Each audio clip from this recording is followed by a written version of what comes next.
শুভ সকাল বন্ধুরা, স্ক্রিনে দেখতে পাচ্ছ বেঙ্গলি ব্লগার সুষমা পাল। একে তোমরা সবাই সাপোর্ট করে নিও। বোনটি খুবই ভালো, তোমাদের সবাইকেও সাপোর্ট করবে। আর আমি আজ কি মজাদার রেসিপি রান্না করব, টাইটেল থাম্বনেল দেখে বুঝে গিয়েছো। এখানে নিয়ে নিলাম চিকেন কুচি প্রথমে, তারপরে দিয়ে দিচ্ছি পটল কুচি, আদা কুচি, কাঁচামরিচ কুচি, দিয়ে দিচ্ছি স্বাদ মতো হলুদ, রসুন কুচি, হলুদ গুঁড়া, শুকনো মরিচের গুঁড়া, ধনিয়া গুঁড়া। আজ বাটাবাটির ঝামেলা ছাড়াই তৈরি করে নিব মজাদার চিকেন চচ্চড়ি। আর এই চিকেন চচ্চড়িটা আমি কিভাবে করি সেটা তোমরা দেখতেই থাকো। তবে এর মূল উপকরণ হচ্ছে, এখানে কিন্তু সয়া সসটা অবশ্যই দিতে হবে। আমি সয়া সস দিয়ে দিয়েছি 2 টেবিল পরিমাণ, দিয়ে দিলাম সাদা তেল। আমি উপকরণগুলো আবার বলতেছি। দিয়েছি এখানে চিকেন, আমি ছোট ছোট পিস করে কেটে নিয়েছি। আর দিয়েছি পটল কুচি, পেঁয়াজ কুচি, রসুন কুচি, আদা কুচি, স্বাদমতো লবণ, হলুদ গুঁড়া, মরিচ গুঁড়া, ধনিয়া গুঁড়া, সয়া সস। আর এখন দিয়ে দিলাম আলু কুচি। তবে আলুগুলো আগে কুচি করে কেটে লবণ দিয়ে আধা ঘন্টার জন্য মেখে রেখে দিতে হবে। তারপর আলু থেকে যে জলটা উঠবে সেটা ফেলে দিয়ে ধুয়ে এর ভিতরে আমি দিয়ে দিলাম। এখন সবগুলো উপকরণ দিয়ে ভালো করে এভাবে হাতের সাহায্যে মেখে নিচ্ছি।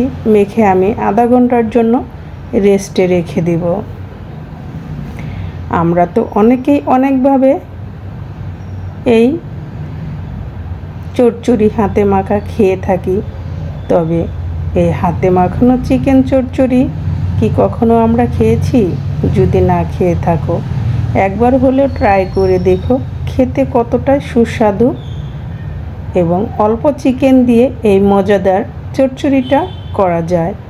আমাদের বাসার বাচ্চা কাচ্চারা দেখা যায় আজ মাছের চেয়ে মাংসটাই বেশি পছন্দ করে।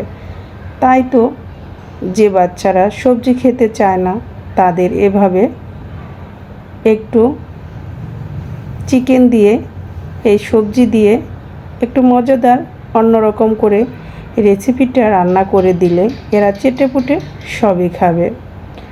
আমার মামুনিরা তো খুবই সুন্দর করে খেয়েছে। তারা সবজি এতটা পছন্দ করে না, তবে চিকেন দিয়ে রান্না করাতে তারা খুবই সুন্দর করে খেয়েছে আর বলেছে অনেক সুস্বাদু হয়েছে। এই তো আমি ঢাকনা দিয়ে ঢেকে লো মিডিয়াম আছে রান্না করে নিচ্ছি, আর মাঝে মাঝে একটু নেড়ে চেড়ে দিচ্ছি। আর এই চিকেন চচ্চড়িটা বানানো কিন্তু খুবই সহজ। তবে এখানে আরেকটা মশলা আমি অ্যাড করব, এবং সেটা অবশ্যই দিতে হবে। তা না হলে এই চিকেন চচ্চড়িটা খেতে একদমই ভালো লাগবে না। এবং কি মশলাটা অ্যাড করব দেখতে হলে সাথেই থাকো আর দেখতেই থাকো। আর যারা প্রতিনিয়ত আমার ভিডিওটা দেখো তাদের সবাইকে অনেক অনেক ধন্যবাদ। কেউ ভিডিওটা স্কিপ করে দেখো না। আমি কিন্তু কারো ভিডিওই স্কিপ করে দেখি না। আমি যার ভিডিও দেখি ফুল ওয়াচ করি। হয়তো কমেন্টস ছোটো, আমার বড় কমেন্টস করতে একদমই ভালো লাগে না। তাই তো ছোট্ট একটা কমেন্টস করে মূল্যবান লাইকটা দিয়েই কিন্তু আমি ভিডিও দেখা শুরু করি। এই তো দিয়ে দিলাম সেই বিশেষ মশলা। বিশেষ মশলাটা কি জানো বন্ধুরা? গোলমরিচের গুঁড়া। এই গোলমরিচের গুঁড়াটা অবশ্যই দিতে হবে। এই চচ্চড়িতে গোলমরিচের গুঁড়া আর সয়া সসটা অবশ্যই দেবে। এই দুটা মশলা না দিলে দেখবে যে খেতে ততটা ভালো লাগবে না। এখন এটাকে নেড়ে চেড়ে মিক্সড করে দিচ্ছি। চচ্চড়িটা প্রায় হয়ে গিয়েছে। চচ্চড়িটা এরকম কড়া করে একটু ভেজে নিতে হবে, তাহলে খেতে খুবই সুস্বাদু লাগবে। তোমরা যারা এখনও এই চিকেন চচ্চড়ি রান্না করনি তারা একবার হলো রান্না করে খেয়ে দেখবে খেতে কতটা মজাদার ও সুস্বাদু। এই চচ্চড়িটা লুচি পরোটা ও নান রুটির সাথে খেতে খুবই ভালো লাগে। আমার চচ্চড়িটা হয়ে গিয়েছে, আমি একটু সাইড করে নিচ্ছি যাতে বাকি তেলটা একটু ঝরে প্যানের নিচে চলে আসে। এই তো চচ্চড়িটা চুলা থেকে নামিয়েও নিয়েছি। এখন এটা গরম গরম নান রুটির সাথে আজ পরিবেশন করব। আর আরেকটা মজাদার পকোড়া তৈরি করে নিচ্ছি। কি দিয়ে মজাদার পকোড়াটা তৈরি করতেছি সেটা দেখতেই থাকো। এখানে নিয়েছি খেসারির ডাল বাটা, নিয়েছি চালের গুঁড়া, নিয়েছি পেঁয়াজ কুচি, কাঁচামরিচ কুচি, দিয়ে দিচ্ছি লঙ্কা গুঁড়া, দিয়ে দিচ্ছি হলুদ গুঁড়া, দিয়ে দিচ্ছি ধনিয়া গুঁড়া, দিয়ে দিব স্বাদ মতো লবণ। সবগুলো উপকরণ দিয়ে এখন ভালো করে হাতের সাহায্যে এটাকে চটকে নিচ্ছি। এর সাথে দিয়ে দিচ্ছি পাট পাতা।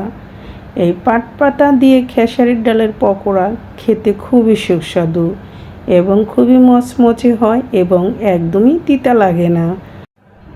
এই তো হাতের সাহায্যে ভালো করে মেখে নিচ্ছি। চুলায় পরিমাণ মতো তেল দিয়ে প্যানটা গরম করে নিচ্ছি। এখন মেখে রাখা পাট পাতা দিয়ে এই যে পকোড়ার সাইজ করে দিয়ে আমি মচমচে করে ভেজে নেব। এটা গরম গরম ভাতের সাথে খেতে খুবই ভালো লাগে এবং বিকালের নাস্তা হিসাবে এটা খেতে খুবই ভালো লাগবে। এভাবে একবার হলো পকোড়া করে দেখো, ছোট থেকে বড় সবাই চেটে পুটে খাবে আর তোমার পকোড়ার প্রশংসা সবাই করবে।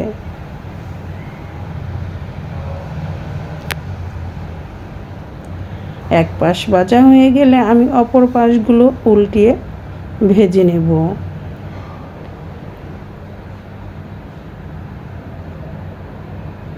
দেখতেই পাচ্ছ পকোড়াগুলো কালার কতটা সুন্দর হচ্ছে আর খেতেও খুবই ইয়াম্মি হয়েছিল।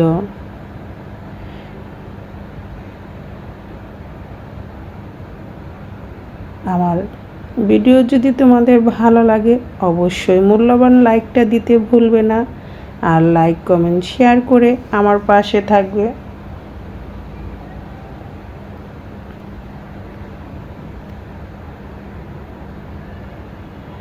আর যারা আমার প্রতিদিন আমার ভিডিও দেখো তাদের সবাইকে আবারও অনেক অনেক ধন্যবাদ, ভালোবাসা। সবাই ভালো থেকো, সুস্থ থেকো। আবার দেখা হবে নতুন ভিডিওতে।